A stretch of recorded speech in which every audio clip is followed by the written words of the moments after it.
ಒಂದು ರಿಲೇಶನ್ಶಿಪ್ ತೋರ್ಸಕ್ ಹೇಳಿ. ಸೊ ಇದೆಲ್ಲ ಕ್ಯಾರೆಕ್ಟರ್ ಅಸ್ಯಾಸಿನೇಷನ್. ನನ್ಗೆ ಹಿಂಗಿಂತ ಮುಂಚೆ ಒಂದು ಹುಡುಗ ಇದೆ, ಅವ್ರಿಗೆ ಯಾರು ಹೇಳ್ಕೊಟ್ಟಿದ್ರು ನಾನು ನಾನು ನೋಡು ನೀ ನನಗೆ ಮದ್ವೆ ಆಗ್ಬೇಕು ಅಂತ ಹೇಳ್ತಾ ಇದೀಯಾ, first day sir, first meeting ಅಲ್ಲಿ ಮದ್ವೆ ಆಗ್ತಾ ಬೇಕು ಅಂತ ಹೇಳ್ತಾ ಇದೀಯಾ, ನಾನ್ ನಿನ್ಗೆ ಹೇಳ್ತೀನಿ ನಂದು ಇದು ನಾನು ಒಂದು ಟೀನೇಜ್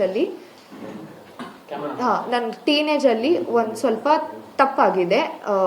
ಲೈಕ್ ನಾನೊಂದು ಮುಸ್ಲಿಂ ಬಾಯ್ನ ಮದ್ವೆ ಆಗಿದ್ದೀನಿ. ಅದಾದ್ಮೇಲೆ ಏನಾಯ್ತು, ಅವ್ರು ನನ್ನ ಕನ್ವರ್ಟ್ ಮಾಡಕ್ ಹೇಳಿದ್ರು. ಬಟ್ ನನ್ಗೆ ಆಬ್ವಿಯಸ್ಲಿ ಯಾಕೆ ಕನ್ವರ್ಟ್ ಮಾಡಬೇಕು, ಲವ್ ಅಂದ್ರೆ ಯಾವ ತರ ಇದೆಯಾ ಆ ತರ ಅಕ್ಸೆಪ್ಟ್ ಮಾಡಬೇಕು ಅಂತ ನಾನು ಅವರು ಮ್ಯೂಚುವಲ್ ಕನ್ಸೆಂಟ್ ಅಲ್ಲಿ ಡಿವೋರ್ಸ್ ತಗೊಂಡಿದ್ದೀನಿ. ಎಲ್ಲ ಓ ಆತರ ಎಲ್ಲ ಆಯ್ತಾ ನಿನ್ ಜೊತೆ, ನಾನು ತುಂಬಾ ಬ್ಯಾಜ್ರ ಇದೆ, ನಾನ್ ನಿನ್ನ ನೋಡ್ಕೊಂತೀನಿ ಅಂತ.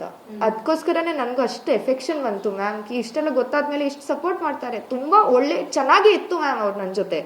ಸ್ಟಾರ್ಟಿಂಗ್ ಡೇಸ್ನೆಲ್ಲ ನಾನು ನಿನ್ಗೊಂದು ಮಾತು ಹೇಳ್ತೀನಿ, ತುಂಬಾ ಒಳ್ಳೆ ಮನುಷ್ಯತೆ, ತುಂಬಾ ಚೆನ್ನಾಗಿತ್ತು. ನನಗೆ ಓವರ್ ಡೌಟು ಇದಿಲ್ಲ, ಏನು ಇದಿಲ್ಲ.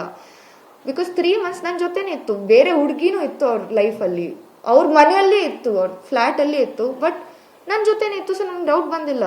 The day she called me, ಆ ಡೇ ನನ್ಗೆ ರಿಯಲೈಸ್ ಆಯ್ತು ಕ್ಯೂ ಇದೆಲ್ಲ ಏನಂತ.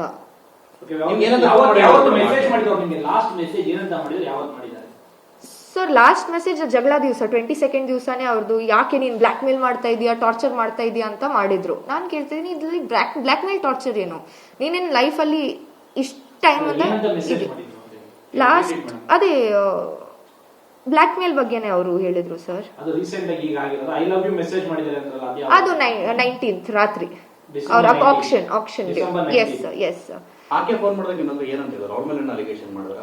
ಸರ್. ಇರಿ ನಾನು ಆಕ್ಷನ್ ನನ್ಗೆ ರೀಡ್ ಮಾಡ್ತೀನಿ.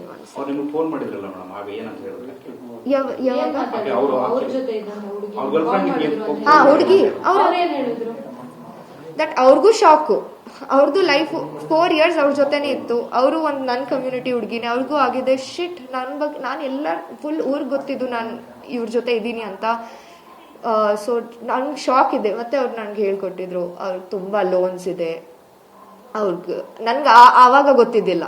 ಅವಾಗ ಅವ್ರು ನನ್ನ ಮುಂದೆ ತುಂಬಾ ಲೈಕ್ ನಾನು ತುಂಬಾ ರೆಸ್ಪಾನ್ಸಿಬಲ್, ನನ್ಗೆ ಇಷ್ಟು ದುಡ್ಡಿದೆ ಅಷ್ಟು ದುಡ್ಡಿದೆ ಅಂತ ತೋರಿಸ್ತಾ ಇತ್ತು. ಅವ್ರು ಹೇಳಿದ್ರು ತುಂಬಾ ಲೋನ್ಸ್ ಇದೆ, ಲೋನ್ ಜನ ಅವ್ರಿಗೆ ಲೈಕ್ ತುಪ್ಕೊಂಡು ಇರ್ತಾನೆ, ದುಡ್ಡೇ ಕೊಡಲ್ಲ, ಅವ್ರ ಫೋನ್ ರಿಸೀವೇ ಮಾಡಲ್ಲ.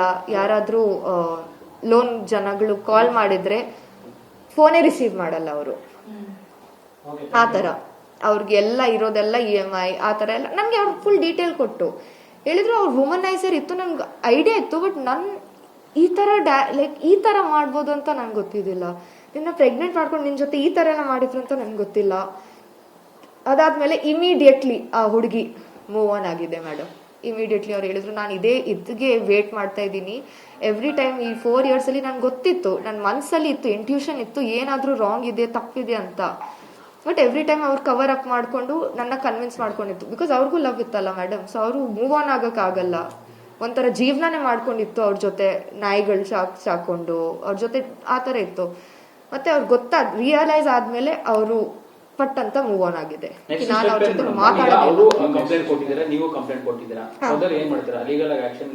ಸರ್ 100% ಲೀಗಲ್ ಫೈಟ್ ಬ್ಯಾಕ್ ಮಾಡ್ತೀನಿ ಸರ್. ನಂದು ಏನ್ ತಪ್ಪಿಲ್ಲ, ನಾನು ಬೇಲ್ ಅಪ್ಲೈ ಮಾಡ್ತೀನಿ, DCPಗೆ ಲೆಟರ್ ರೈಟ್ ಮಾಡ್ತೀನಿ, ಕೋರ್ಟ್ಗೆ ಅಪೀಲ್ ಮಾಡ್ತೀನಿ. ನನ್ನ ಪ್ರೀವಿಯಸ್ ಕೇಸು B ರಿಪೋರ್ಟ್ ಯಾಕೆ ಆಗಿದೆ ನಾನು ನಿಮ್ಗೆ ಹೇಳಿದೀನಿ ಅಲ್ಲ. ಅವ್ರು ಬಂದು ಯಾಕೆ ನೀನು ಸೊಸೈಟಿ ಪ್ರೆಷರ್, ನಾನು ಅವಾಗ ನನ್ನ ಅಮ್ಮ ಅಪ್ಪಗೆ ಹೇಳಿಲ್ಲ ಈ ಅಬಾರ್ಷನ್ ಬಗ್ಗೆ. ಸೊ ಸ್ವಲ್ಪ ಶೇಮ್ ಇತ್ತು, ಓ ಶಿಟ್ ಈ ತರ ಆಗೋದು. ಆ ಟೈಮಲ್ಲಿಯೂ ನ್ಯೂಸ್ ಚಾನೆಲ್ ಅವರೆಲ್ಲ ನನ್ ಕಾಂಟ್ಯಾಕ್ಟ್ ಮಾಡಿದ್ದು, ನನಗೆ ಸ್ವಲ್ಪ ಗಾಬರಿ ಆಯ್ತು ಸರ್.